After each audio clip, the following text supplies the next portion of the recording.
de reformados porque eu de vez em quando ouço um Medina Carreira e esta televisão é uma coisa perigosíssima, porque a gente não tem tempo de conseguir explicar que é tudo mentira. E se fosse explicar isso, virava um bocado paranoico, se tivesse 5 em 5 minutos a ver o que é que mais vale desligar. Mas qual é o papel do Medina Carreira? O que é que ele diz todas as semanas? Que a segurança social não é sustentável. Há uma frase que ele diz mal o governo, diz mal, mas há uma frase que ele diz todas as semanas: a segurança social não é sustentável. A segurança social é sustentável. Mas verdadeiramente o que é que acontece? Quem é que está aí para a reforma? Quem é que já foi para a reforma? E quem é que está aí para a reforma nos próximos 10 anos? As pessoas do 25 de Abril. As tais que conquistaram os 10% de rendimento. E é aí que agora se está a planear ir. Já se foi. Mas vai-se muito mais se as pessoas deixarem. Porque, obviamente, as pessoas não precisam de 2.500 euros para se manter vivas no dia a seguir. Eu acho que aqueles 2.500 euros são absoluto direito daquelas pessoas que descontaram a vida toda. E não me interessa se descontaram a totalidade ou não descontaram a totalidade, porque o sistema de segurança social é um sistema intergeracional de solidariedade. Agora, o governo pensa assim: quanto é que estas pessoas precisam para amanhã estarem vivas? Não é de 2.500 euros. Não é? O que ele diz, aguentam-se, os sem-abrigo aguentam. Estes também vão aguentar ter 500 euros em vez de 2.500. E onde é que podem ir? Eles não podem ir aos trabalhadores precários, porque os trabalhadores precários não ganham.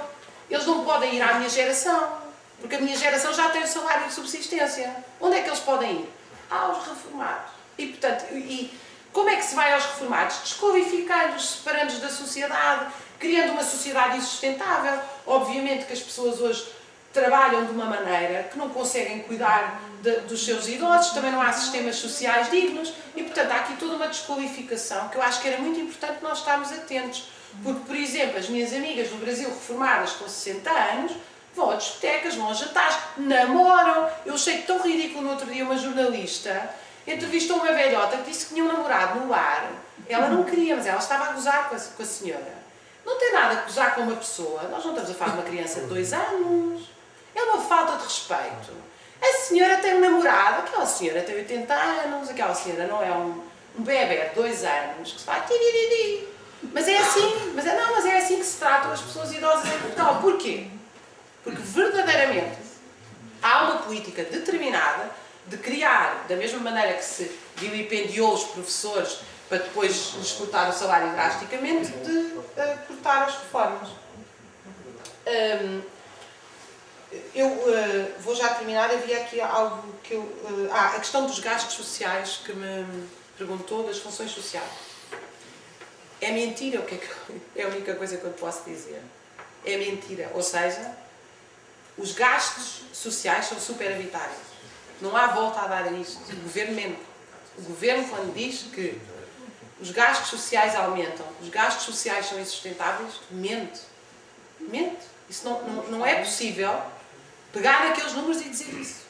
É a única coisa que eu posso dizer isso.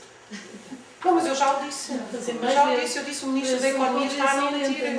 Não, mas eu disse isso na televisão. Eu disse o Ministro da Economia está a mentir. Mente. Não é possível olhar para estes números e dizer que as pessoas não pagam as suas funções sociais. Não só pagam, como pagam a mais na maioria dos anos.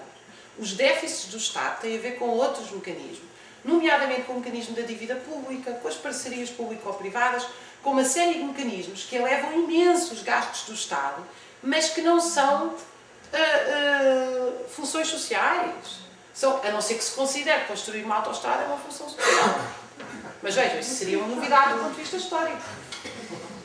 Já no Tigre, na Mesopotâmia, se construía uma ponte era com a utilização do sustento, não era com a utilização do salário social da manutenção dos trabalhadores. Bem, Miguel Real? Eu acho que eu ia responder ao António, não é?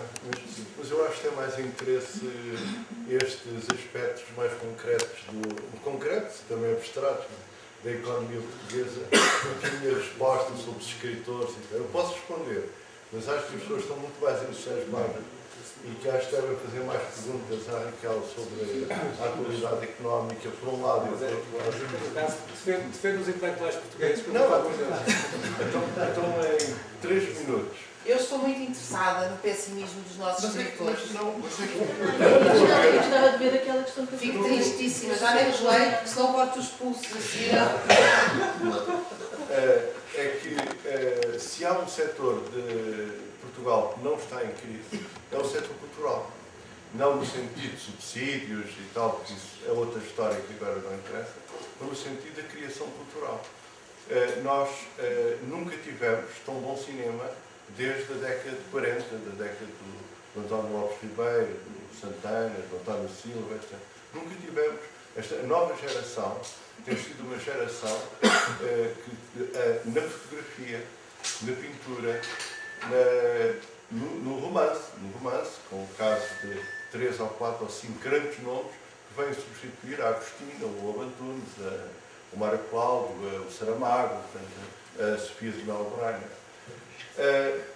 E, portanto, ao nível do romance, temos dos melhores romancistas europeus neste momento. Ontem, o Gonçalo M. Tavares, há mais, mas é melhor falar só 1 ou 2 do que estar a falar em 4 ou 5, alguns deles não tão conhecidos.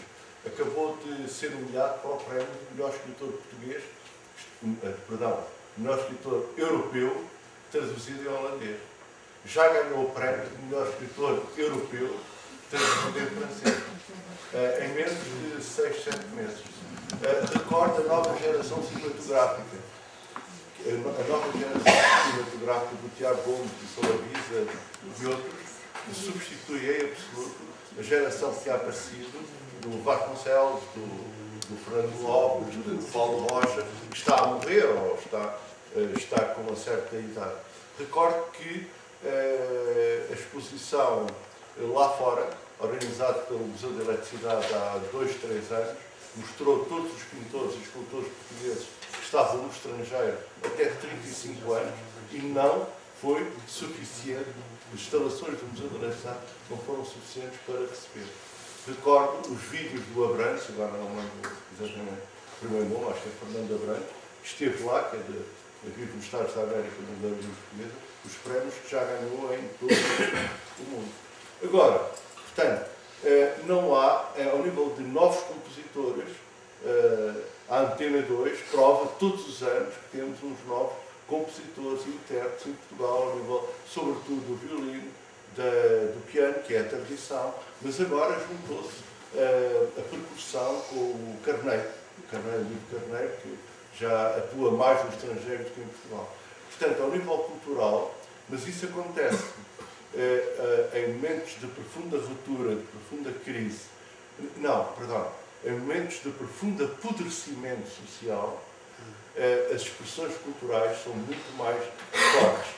Não são imediatamente vistas pelas pessoas que estão a viver isso, porque não têm essas preocupações, é evidente, não têm essas preocupações, mas no futuro vê-se perfeitamente. Reparo que a geração, o ultimátum e a crise do Estado da década de 90 e de 1890 deu origem a poetas como António Nobre, Camilo Peçanha, Cesário Verde, Antero Quental, etc. Deu origem a pintores, então, como a Escola do Columbano. Deu origem a músicos como a Escola do Carlos Reis e do Augusto Machado, de 1890. E hoje, portanto, se há um setor que em Portugal não sofre de crise nenhuma, absolutamente, é o setor da cultura. Sofre a montante de fundos, de necessidade de fundos, porque esta geração precisa continuar a fazer cinema, precisa continuar a escrever, etc. E para além disso, muitos desses criadores também se empenham socialmente. Sim, claro. Tem um grande ativismo social. Um grande exemplo, 60 intérpretes da Orquestra da Gulbenkian tocaram, não sei se tocaram, na Praça de Espanha, não sei se estava cá ou não, tocaram quando foi a manifestação de 15 de setembro, na Praça de Espanha, tocaram 60, para além dos cantores, que são sempre os mesmos, da Vitorina, que vêm de uma geração anterior, foram 60 intérpretes da Fundação do Gulbenkian, neste caso. Última ronda de questões. Mas Mas eu acho que devem fazer mais naquela tabela, que é mais interessante. A última ronda de questões. O Alfonso, por favor. Eu chamo-me isso Tem de Rafael. aqui as revistas. Olha, se quiser passar a vinha alguém para vender, não vai? Não veio ninguém para vender, mas está, eu acho que está a vender em todas as livrarias. Está. Na FAI. Está na FNAC. Tem a revista. A última ronda de perguntas, então, por favor. Eu chamo-me isso de Rafael e tal como a Raquel, eu também concordo com ela, que sou uma otimista, no sentido em que eu acredito que nós temos consciência política, ela está adormecida. A política cívica, ela está adormecida devido às consequências que nós temos. Ela já está adormecida há tempo demais, mas ela vai ter que vir ao de cima, porque tal como eu digo, eu vivo atualmente parte da vida como o avô viveu, mas eu não tomo isso como uma vida que eu tenho que viver, porque eu já vivi outra vida e não admito que me dê isso como um sentido de vida.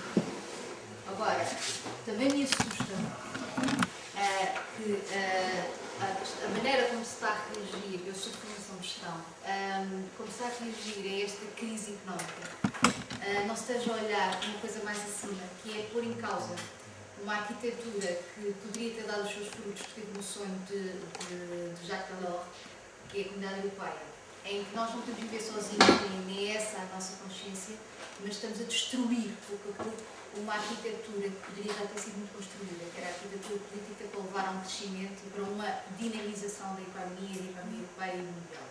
E nós estamos a destruí-la. Estamos a contribuir para essa destruição. Isso leva porque temos determinados líderes que estão predispostos a essa destruição, mas não estão a surgir absolutamente uns líderes que estejam a combater essa destruição. Eu ainda acreditava um bocadinho em Hollande. Hollande, para mim, foi uma frustração enorme. Podia ter lutado mais e não o vejo fazer. Sarkozy admitia que ele era o que era, não lhe dava mais, mas Hollande dava-lhe um pouco mais. Eu não estou a ver. Ou pelo menos ele está à espera que as eleições alemãs que se vão ocorrer em outubro, novembro, se não estou a erro, que dê um bocadinho, que abra um bocadinho a senhora Merkel. Mas acho que não é por aí. E depois leva um outro caso que não ouvi referir. Para mim é um dos melhores casos que há, embora tenha outras ferramentas que nós não temos a ferramenta da moeda, mas a Islândia teve. E a Islândia, além de ter essa ferramenta, de ter combatido a crise financeira em 2008, teve um sentido de atitude. E de atitude de lideranças e de atitude de povo. Em que não admitiu que, tal como a Raquel disse, tirar do capital do trabalho para pagar às sistemas financeiros, não admitiu que isso acontecesse. E hoje esse país está recuperado, é um país que tem um tecido produtivo muito baixo e é um país que não deve nada a ninguém. É outra forma de ver, outra forma de combater. E é isso que nos faz falta. E o que me assusta, embora eu seja otimista e vai acontecer, isto vai ter que abanar, é a nossa consciência política está adormecida há tempo demais. Obrigado, Eu só quero dizer uma coisa. Eu não acredito, mas não acredito mesmo, que sem ruptura haja progresso. Senão continua tudo na mesma. Não há cá conversas, estou a falar de conversa, falei disto. Eu queria só colocar aqui uma questão que não é posta e que eu julgo também. Os planetas chocam. Os choque nascem as estrelas. Eu julgo que tem um interesse para todos nós. Portanto, destina-se tanto a Raquel como ao Nico, que é relativamente à justiça. Eu penso que, e normalmente esses valores não são colocados, e eu falo na justiça porque nós temos no BPN, por exemplo, que é a questão que aparece a todos, mas há muitos BPNs ainda em Portugal, mas um número que eu tenho já dá por algumas entidades que, digamos, têm o valor que têm, mas merece-me algum respeito. Fala-se em 9 mil milhões de euros que o BPN já deu em prejuízo. E normalmente nestes temas não se fala da justiça. Não há uma intervenção em que se aborde também a irresponsabilidade ou a injustiça que existe com a justiça. E eu acho que isto é um fator que toca a todos. Digamos, de uma forma geral,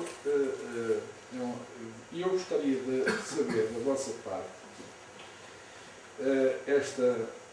a forma como interpretam e por que não, possam também, da forma como criticam os pontos que são fundamentais para estes problemas que temos, porque também não ajudam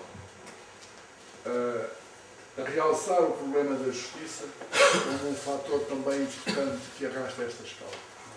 Ela, ao fim e ao cabo, é um fator, porque 9 mil milhões é mais dos 4 mil milhões que se não está aí a discutir agora. Portanto, isso era uma pergunta. Uma segunda pergunta, no fundo, uma coisa que me parece evidente é que, de facto, o aumento das tecnologias que se criaram em Portugal e que, em todo o mundo, que é constante, isso tirou ou separou um pouco aquilo que era o trabalho em geral, porque tínhamos funcionários para fazer determinados serviços e hoje, num agrupamento, digamos, de uma empresa, podemos considerar que cerca de 60% já não é necessário da mesma mão de obra que seria se não tivéssemos estas novas tecnologias. Basta falarmos do sistema de faturações, do sistema de controle de estoques, de existências, etc. Tudo isso envolve gente que deixou de ser necessária. Bom, e depois aí, naturalmente, que se junta a capacidade produtiva com a capacidade de escoamento, que depois é uma luta constante. Bom, mas este aspecto, para mim, mais importante que isto é a parte da justiça. Gostaria de ver qual é a vossa opinião e o que se pode fazer no meio disto e a vossa participação também como cidadãos neste aspecto.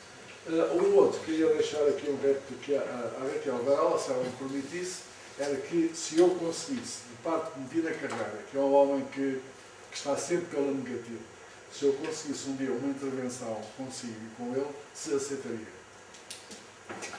Talvez.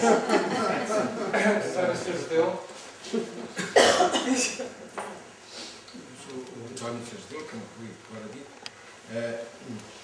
Sou também do Mais Democracia, entre outras militâncias que tenho feito ao longo da vida e espero continuar com alguma juventude, apesar da bengala. A questão que eu exponho, eu cheguei um pouco tarde, porque aquilo mandava-me de uma sala para outra e não havia sala nenhuma, tem a ver com algo que creio não foi aqui abordado e que nos condiciona e nos limita de há uns anos para cá. Aqui foi abordado muitas questões pontuais, falou-se na Comunidade Europeia, falou-se nos Estados Unidos, mas há uma questão que é uma superestrutura que é a globalização. A questão da globalização, e que aparentemente aqui se encolhe um pouco os ombros, é profundamente limitativa de Estados como Portugal e começa a ser também de Estados como os da Comunidade Europeia e até dos Estados Unidos que perderam o controle da globalização. É claro que a globalização trouxe pontos muito bons, mas nós, por exemplo, verificamos que trouxe completamente uma desregulação do trabalho e uma tentativa de chinização do trabalho em todo o mundo, para nos pôr não ao nível, não pôr os chineses ao nível da Europa ou dos países desenvolvidos, mas pôr os países desenvolvidos ao nível da chinesice. Por outro lado, também há aqui que apontar, e por exemplo a questão das revoluções árabes são exemplares neste aspecto, que o mundo europeu, o mundo ocidental, durante algumas centenas de anos, explorou esses outros mundos e permitiu-nos todos estes luxos dos comboios de alta velocidade, dos aviões supersónicos, dos carros de alta cilindragem, enfim, de grandes viagens, etc., para os chineses e os indianos andarem de rickshaw ou de bicicleta. Mas agora voltaram-se e querem andar de carro, e querem andar em comboios de alta velocidade, em aviões supersónicos, e terem todos os luxos que nós aqui temos no Ocidente. E o mundo não pode comportar estes dois mundos, e nós vamos ter que passar a andar de bicicleta para eles começarem a andar de carro. E como é que nós havemos de empobrecer aqui na Europa, no mundo, em Portugal, com dignidade e com criatividade? Que novas atividades devemos saber? Por exemplo, o Miguel Real já falou de umas importantes, que é as questões que têm a ver com os lazeres, com a cultura, novas formas de nos empregarmos nos lazeres, nova criação de trabalho nas empresas de lazeres e nas empresas de cultura, que antes eram risíveis, eram só para as grandes elites. Novas formas do corporativismo, novas formas de associativismo, novas formas de plantarmos as couves e as batatas, talvez até nas varandas, para a gente as poder comer, e, enfim, muitas outras coisas, mas isto tudo terá a ver com a globalização, inclusive passando pela questão do climática, que nós aqui sofremos até já em Portugal bastante. Já não, eu ainda sou do tempo em que havia primavera, verão, outono e inverno, e agora já não há. Lembro-me dos fatos também das gavetas para essas estações. Ana Mariana? Então, boa tarde a todos, especialmente também à Raquel Cabral, que já acompanha as lutas dos estudadores há algum tempo. Bom, nós estamos vivendo uma globalização, como falava ali aquele amigo. Nós costumamos dizer, felizmente os esportes têm a vantagem de não poderem ser deslocados. Os chineses têm que entregar cá os contentores, portanto não podem levar os esportes portugueses para a China. O que estão a fazer realmente é transportar as condições chinesas, laborais chinesas, para Portugal. E é só esperar algum tempo e vamos ver o que é que vai acontecer ali na região de Sines, principalmente. Mas a minha questão é esta, e portanto, já agora aproveito também de estar aqui para esclarecer, porque a falta de uma comunicação social isenta é um dos problemas que vive este país. Não é só a não participação, mas é o estarmos todos baralhados por uma comunicação social que nos baralha, que nos bombardeia com montes de mentiras, com uma campanha brutal contra a verdade, vamos chamar assim. Mas aqueles estivadores, por exemplo, que andaram na luta ao meu lado, 18 deles já estão despedidos, ao contrário do que aqueles senhores que apareciam muito bem postos nos institutos públicos a dizer que não se passava nada, já estão despedidos. Por uma razão muito simples, agora também explico em 2 linhas, porque em Lisboa nos batemos há quase 20 anos para que haja emprego, ao contrário de outros esportes, onde se pretende realmente que a precariedade já fosse uma realidade desde que saiu a anterior lei em 93. Nós fomos precários até 79, a partir de 93 começaram a desregulamentar-nos novamente. Só Lisboa conseguia resistir a isso, claro que tinha que vir um governo destes para destruir tudo. Vai querer realmente a oportunidade de todos. A minha pergunta, assim muito gráfica, agora eram estas 2 perguntas. Porquê é que os portugueses, eu sei que têm esta qualidade ou falta dela de não participar, mas porquê é que vêm movimentos destes que são simbólicos? É um bocado difícil estar a falar na pele deles, mas se até foram simbólicos nesta luta contra a precariedade, se todos os portugueses talvez não tivessem tido essa noção durante meses, perceberam que era aquilo que ia acontecer a todos, porquê não se juntaram? Porquê é que muitos deles ficaram, continuaram nos seus sofás a ver as coisas acontecerem? E agora vai acontecer a todos, porque não tinha acontecido. A segunda questão é esta comunicação social que nós temos.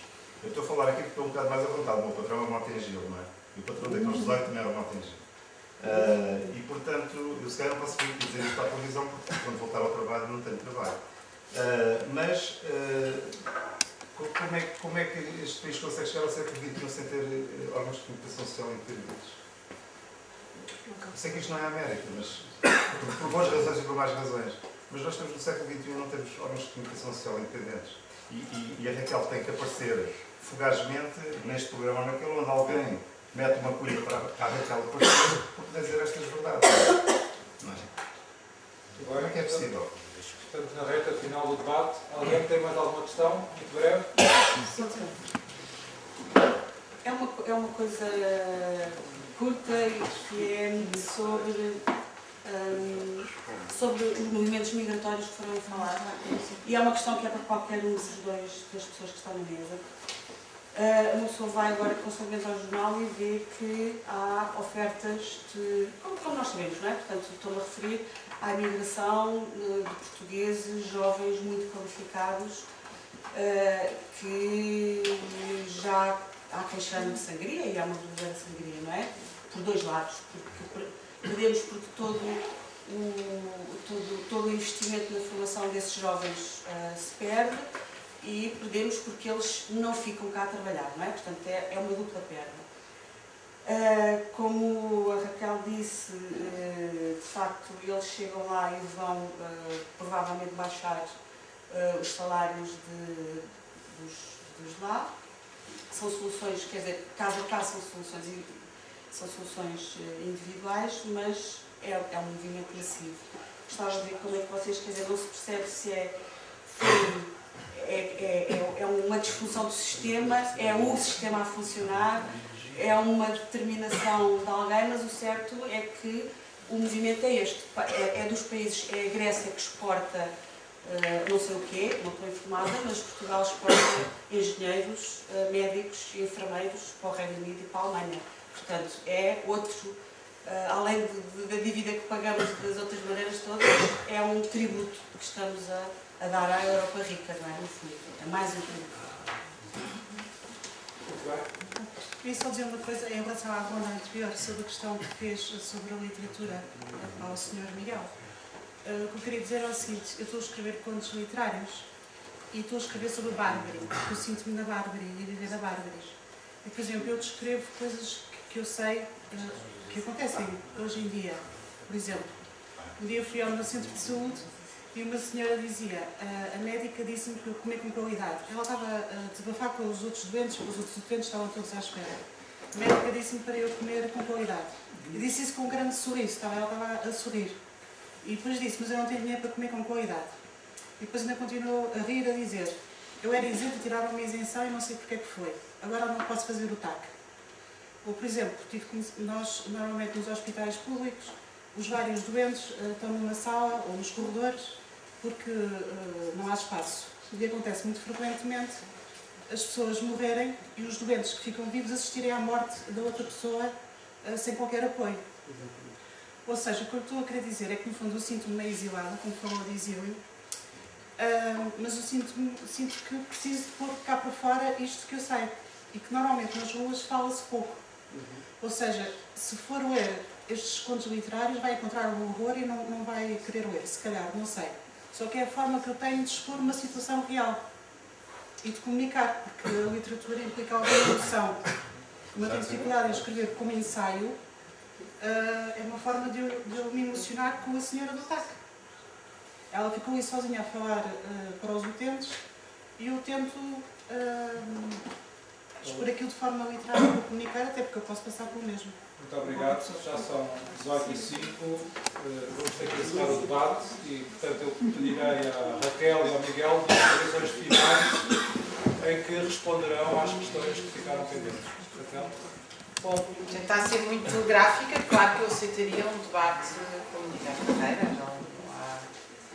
não teria, aliás, muito gosto. Andam a tentar juntar o Camilo Lourenço comigo, eu já aceitei várias vezes e ele diz sempre que não tem agenda. E eu, enfim, já disponibilizei toda a minha agenda. Vamos fazer uma baixa semana. Porque eu tenho algumas incertezas sobre o que é que vai ser o nosso futuro. Mas sobre aquilo que eu vos disse agora e sobre os dados, eu tenho muita certeza do que estou a falar e, portanto, não tenho nenhum. Acho que esses debates são muito bem-vindos. Sobre a questão da imigração, passa a publicidade da Rubra, que eu faço com muito gosto. Um dos artigos que nós temos é da cantora lírica Ana Maria Pinto, que interrompeu o 5 de outubro, cantou o Acordai. Isto para vos falar de artistas otimistas. E ela escreveu uma crónica para esta revista que se chama E é como artista que me recuso a emigrar, quem se junta à minha voz. Eu trabalho com muitos investigadores que estudam imigração, trabalho imigrante. É uma das coisas fundamentais na história do trabalho, porque é aquilo que eu faço, história do trabalho. E eles, enfim, eu vou assistir aos seminários e devo-vos dizer que aquele programa que aí passa na televisão, que é os portugueses no estrangeiro, portugueses lá fora, aquilo é uma visão completamente idílica e real da imigração. As pessoas que vão emigrar neste momento vão para os outros países com salário de subsistência.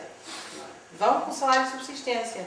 Porque vão ganhar 4 vezes mais e pagar 4 vezes mais por tudo. E, portanto, essa visão de que as pessoas vão lá para fora ter uma vida ótima, e mesmo aquilo que nós estamos a falar, em casos in extremis de engenheiros em Angola, têm um preço a pagar por isso. Vivem numa gigante favela com guarda-costas. Alguns até isso tem um preço social. A mim, quando eu ponderei a hipótese, eventualmente, de ir dar aulas para o Brasil, comecei a fazer contas à vida e descobri quanto é que tinha que pagar em colégios privados, saúde privada, e descobri que lá ia ganhar 3 vezes mais, mas tinha que ganhar 6 vezes mais para ter a mesma qualidade de vida que tenho aqui. A verdade é que nós vivemos num país excepcional, onde ainda temos acesso a uma série de coisas excepcionais. Os meus filhos ainda vão ao Hospital Dona Estefânia e o filho do Primeiro-Ministro, se adoecer, é também para lá que vai. Portanto, há um grau de igualdade que ainda resiste, que não se vai encontrar noutros países. Mas quem imigra, vai emigrar com salário de subsistência, a não ser casos absolutamente excepcionais, o CEO, mas quer dizer, isso é para a propaganda televisiva. A massa dos imigrantes não vai nessas condições.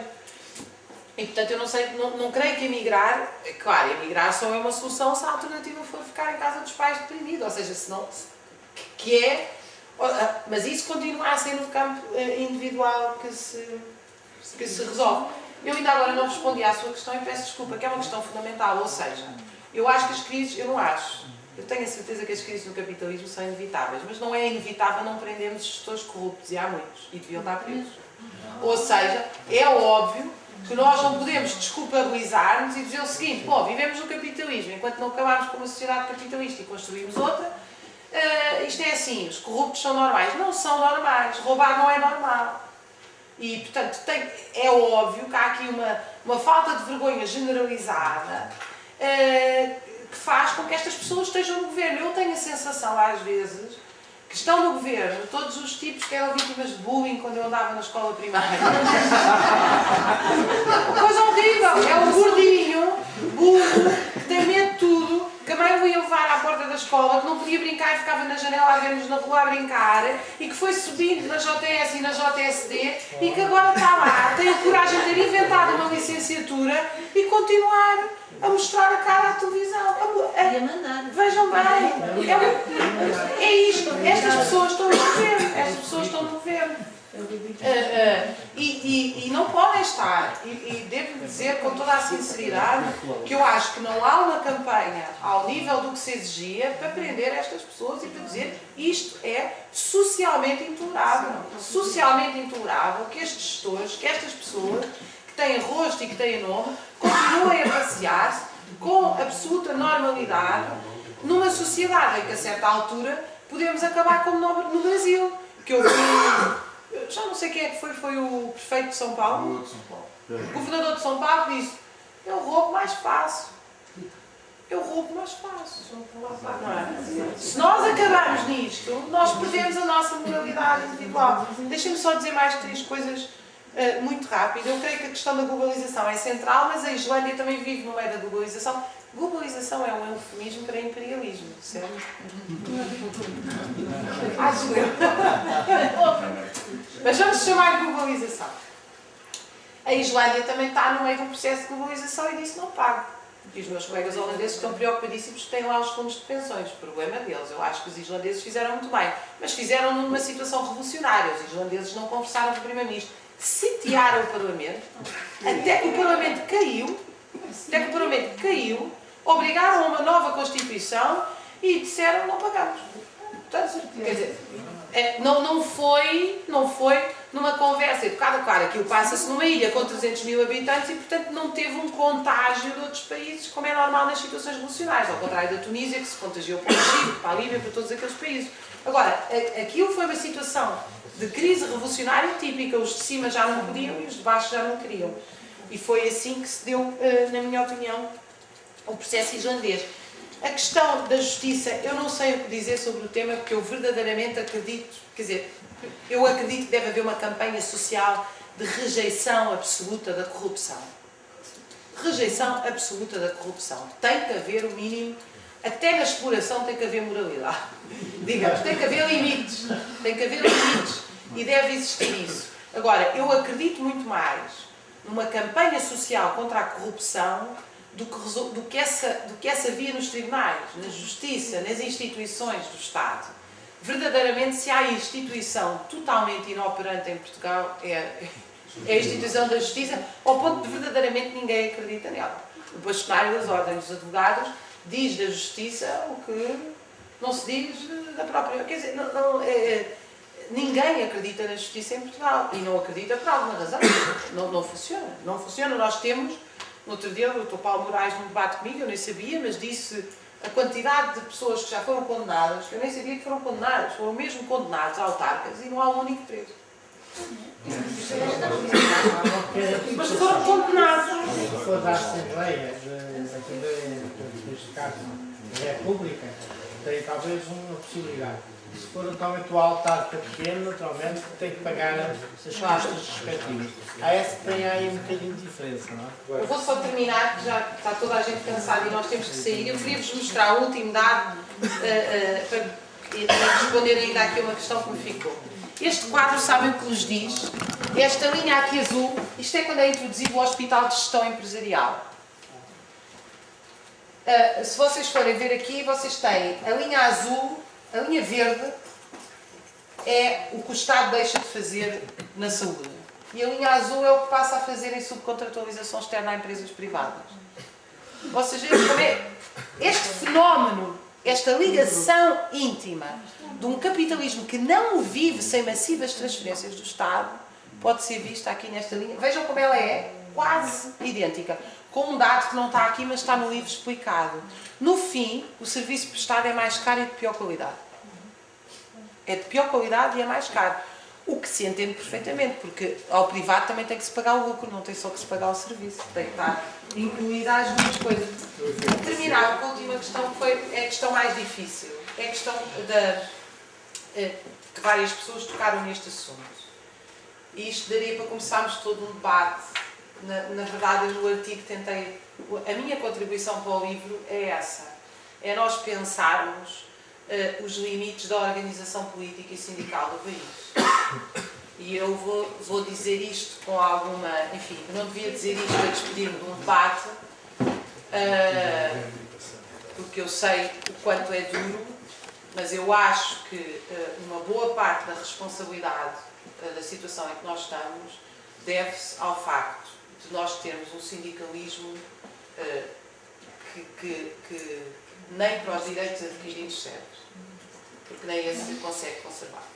Nós temos um sindicalismo completamente ligado a negociações sistemáticas que nem negociações consegue fazer. Não é um sindicalismo combativo, é um sindicalismo que luta por novos direitos, é um sindicalismo que, na minha opinião, historicamente, existe como força judicial e eleitoral do Partido Comunista Português. E, portanto, as manifestações fazem-se e acabam porque as manifestações fazem-se para medir forças e canalizar para a via eleitoral a força social das manifestações. Porque é óbvio que as mobilizações gigantescas que a CGTP faz, as greves gerais que faz, e que aquilo tudo não dê em nada, tem que haver aqui alguma justificação que provoca esta situação. E para mim, esse tem sido o busilis da questão. Agora vejam, a isso também não surgiram alternativas. Os movimentos sindicais independentes não se conseguem coordenar, não se juntam, não tentam criar novas formas. No Brasil surgiu uma central sindical que junta desempregados, junta precários, junta estudantes, junta trabalhadores de diversos setores. Essas tentativas ainda não existem em Portugal e, portanto, há todo um bloqueio organizativo e depois há esta crença generalizada. Eu cheguei no fim da vossa apresentação desta organização Mais Democracia e, portanto, fico muito... Quer dizer, eu acho que a democracia é responsável pela situação em que nós estamos. Não sei se mais democracia é a saída, mas acredito, mas fiquei genuinamente feliz de ouvir esta organização ou qualquer outra organização que atue e que diga assim, a política, não há só política suja, há política limpa. Porquê? Porque a política é a arte de nós nos envolvermos com os outros e resolvermos a nossa vida coletivamente. E, portanto, a envolvência das pessoas em organizações políticas é condição sine qua non para mudarem. E eu creio que, independentemente de toda... há uma míria de organizações políticas, mas a pior de todas é aquela que não existe. A pior de todas é aquela que não existe. E mas se vocês abrirem a televisão, verdadeiramente o que nós temos é um terrorismo contra as organizações políticas. É dizer que as organizações políticas são todas corruptas, são todas más. Não é aqueles parlamentares, não é aqueles deputados. É a política, é os políticos, é os partidos políticos, é as organizações políticas. E, portanto, há uma espécie de terrorismo para afastar as pessoas das formas de organização coletiva que não têm que ser partidos clássicos como existiram. Eu, pessoalmente, acredito que os partidos clássicos, organizados, autofinanciados, são forças sociais muito importantes. Mas podem ser outras coisas, podem ser associações, podem ser formas cooperativas, podem ser formas de assembleárias. Agora, a pior de todas é aquela que nós, nos últimos 30 anos, fomos educadamente ensinados a ter. É nenhuma. Eu penso pela minha cabeça. Eu fico absolutamente espantada quando ouço esta frase. Eu penso pela minha cabeça. A probabilidade de alguém que está envolvido numa situação, numa organização política, ter alguma influência social, varia de acordo com o tamanho dessa organização política. Agora, o tipo que pensa pela sua cabeça é o tipo que verdadeiramente não pensa nada. Não pensa nada. Não tem influência nenhuma na sociedade. O tipo que diz, eu não vou, eu não participo, eu não me envolvo, é aquele tipo que rigorosamente a sua influência social é zero. É igual a zero. O que significa que quem pensa, quem faz política, quem organiza, tem influência social. Vejam, os maiores partidos políticos em Portugal, organizados, altamente centralizados, altamente disciplinados, são os partidos políticos que aplicam estas medidas políticas. O PSD, o CDS e o PS vivem com disciplina de voto na Assembleia da República. São partidos disciplinados e de forma centralizada. Só não pagam cotas porque vivem dos dinheiros do Estado, mas isso é um problema. Mas são partidos. Permita-me só um comentário. Absolutamente organizados. Nós não vivemos em democracia, nós vivemos em liberdade, Claro. mas não em democracia. Democracia liberal.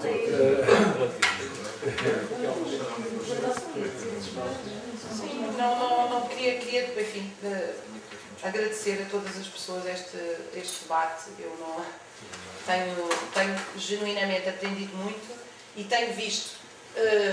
Nós temos uma visão muito distorcida da realidade pela comunicação social, que é os pais que fazem horrores aos filhos, e quando nós vimos aos debates e quando nós começamos, eu ontem tive em Sines, nós descobrimos que o mundo não é assim. Há muito mais mulheres a cuidarem dos filhos dos vizinhos do que a fazer mal aos filhos, só que esses não vêm na televisão. E há muito mais pessoas preocupadas umas com as outras.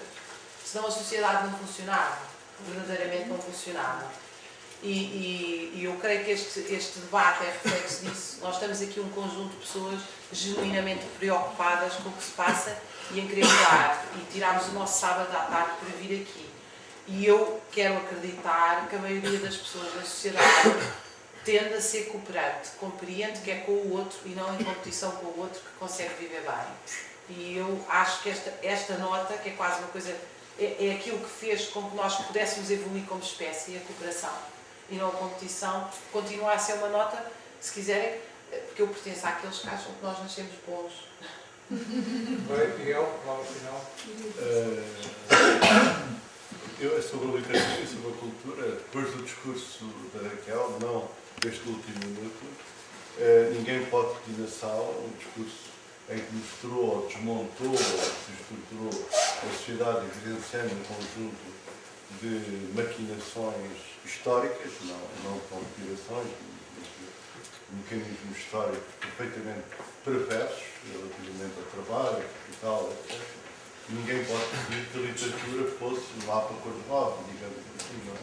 A literatura reflete isso, a música reflete isso, a música portuguesa é totalmente desestruturada. O nosso maior compositor morreu há menos de um ano, Emanuel Nunes, tem uma música perfeitamente desestruturada. Porquê? Isto falando rapidamente, a pintora, como se chama agora? Eu esqueci o nome, aquela pintora que vive em Londres, a Paula Rego, pinta umas mulheres